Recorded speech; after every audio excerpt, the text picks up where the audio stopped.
Right, about last page.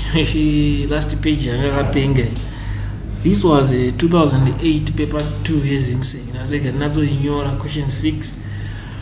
Yeah, I remember to Dara Tamburana and Truti Sando Kuzimsik. You know that I was no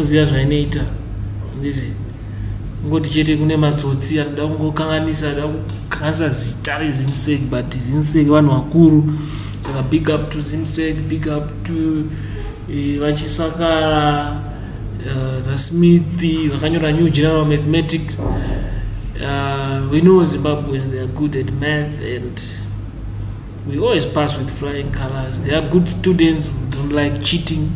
And so we want to tackle this one, question 6. Right. Giving this question to a Cambridge student, a GCSE Cambridge student, I'm going to tell you so Zimsek is something else, right? So you can only use a ruler and compasses only for all construction and show clearly all construction lines and arcs. And it is over construction arcs. Akakosha afana unga achibuditswa. On a single diagram, right? This is a very special instruction. Honestly, I don't want constructor who don't use the diagram or constructor up aside. No. On a single diagram. And it construct line OP 9 centimeters, right? Takuto is a rula edu anjea. Takuto is a rula edu. Trans OP, right? Let's make sure that our ruler is exactly, it's horizontal. And it 9 centimeters. Let us say black. And it to draw the 9 centimeters. 9 centimeters. Ta draw 9 centimeters, guys. Zvikanzi line iri rinonzani OP izvozvo musatombokangana ndozvinoita kuti vanhu vatadze mibvunzo yakadai so they don't label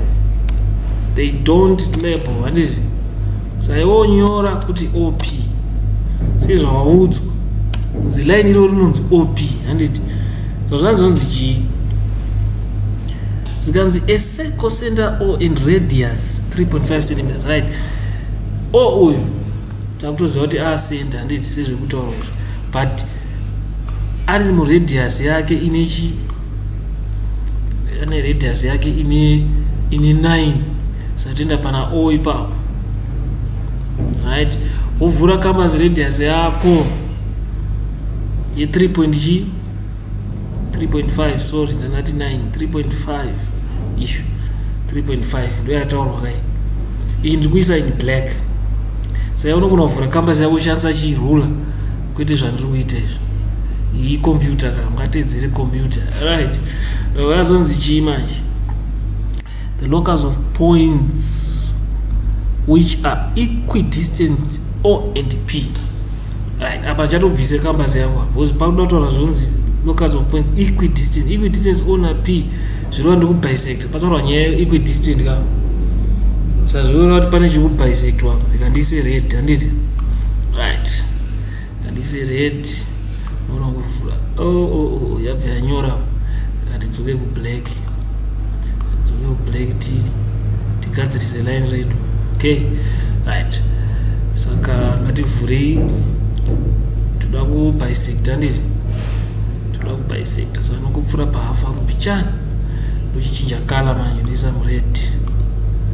Okay, now bisector. Yeah, ndo mabisectira angu aya. Vamwani mabisectira wekuti vanomaka kumusoro nekuzasi. Handiti, ini ndo wangu wandofarire. Ndofarira bhozi anoita kuti usazodyi space yakanyanya. Right. Ai. Cha. Handiti. Ndakutoita sei? Ndakutotora rula yangu.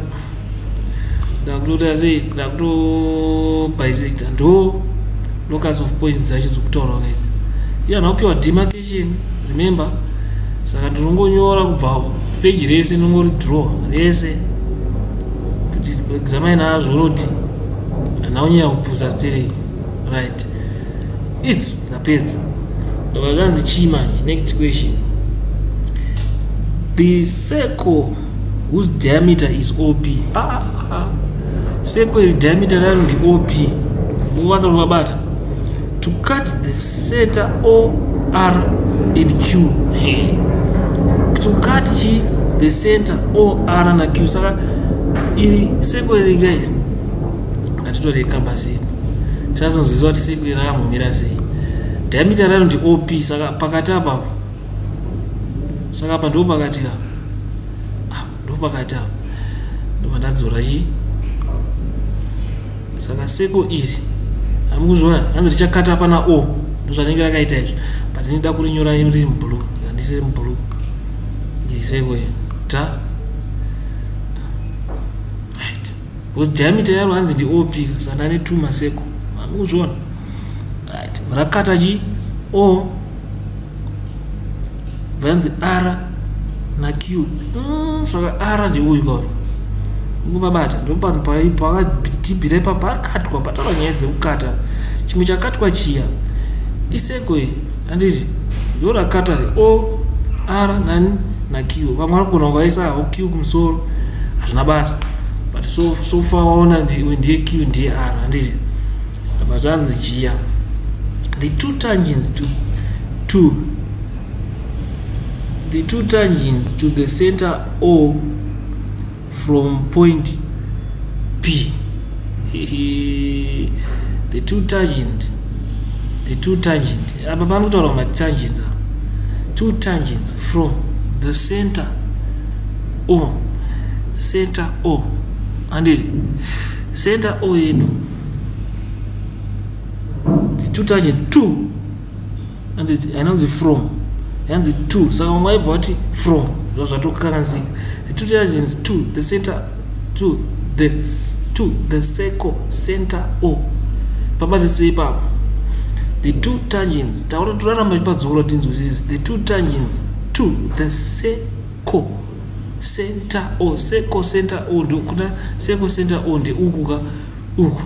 And it uku. Yanazo uku. Ndo circle rutaura nezvari na center O. Tangent chi ma lines anoanda sei anotacha circumference but arikubva pana P. Saka arikubva pana P, what are they trying to tell me?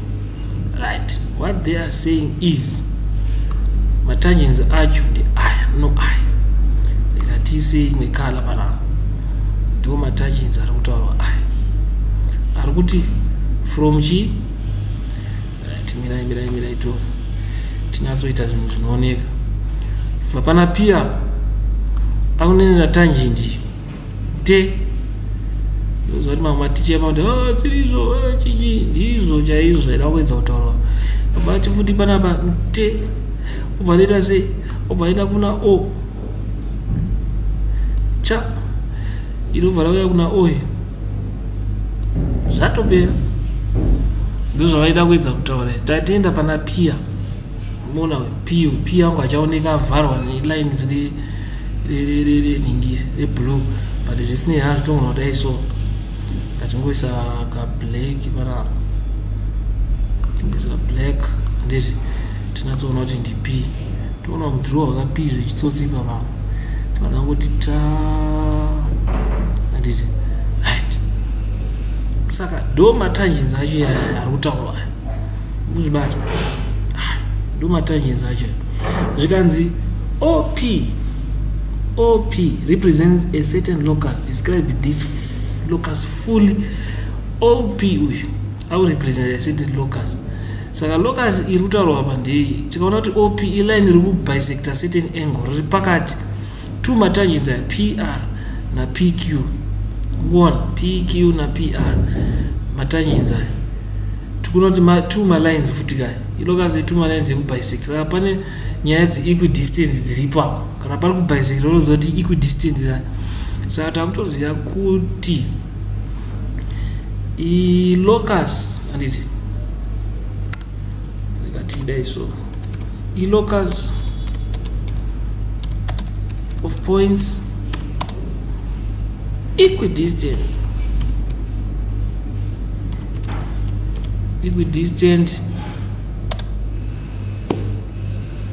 RP and QP. RP na QP andizve RP na QP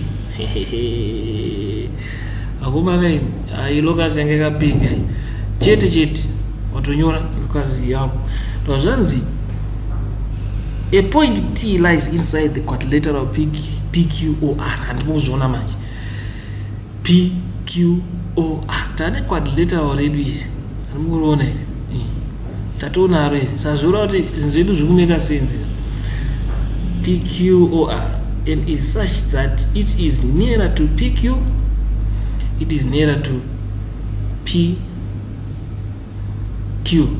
and it uku sati kuziva ndekunoku amukuona manje region yatanga kutaurwa right. Saka zvandinoita manje ndofanira kuti sei shade yangu zviri light anditi sati unoshandisa yellow hanzi chi is nearer to PQ. Kuna zvoda kuita ngatise yellow pana tise yellow muno tauza kuti region iyi kutaurwa yese first statement anditi is nearer to PQ because if bisected locus of points equidistant line rahafura right rahafura RP na QP hanzi rahafura half handiti half kwete half saka RP na QP handiti ndo first statement bazonzi chi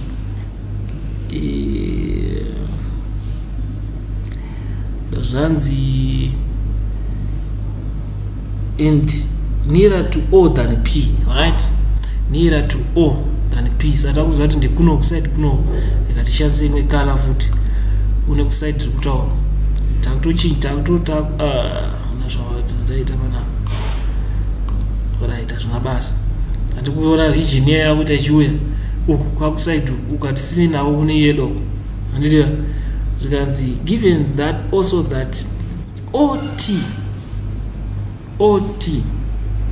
is greater than or equal to 3.5 is greater than OT wacho saka kubva pana O kuenda kuna T ameno T ari samwe kuno ari greater than 3.5 isi taita radius ide 3.5 saka ari greater than or equal to saka kunzo ari kuzviona saka takuto shade our final region anditi final region ide atise color iyi anditi right. So our final region is this one. No.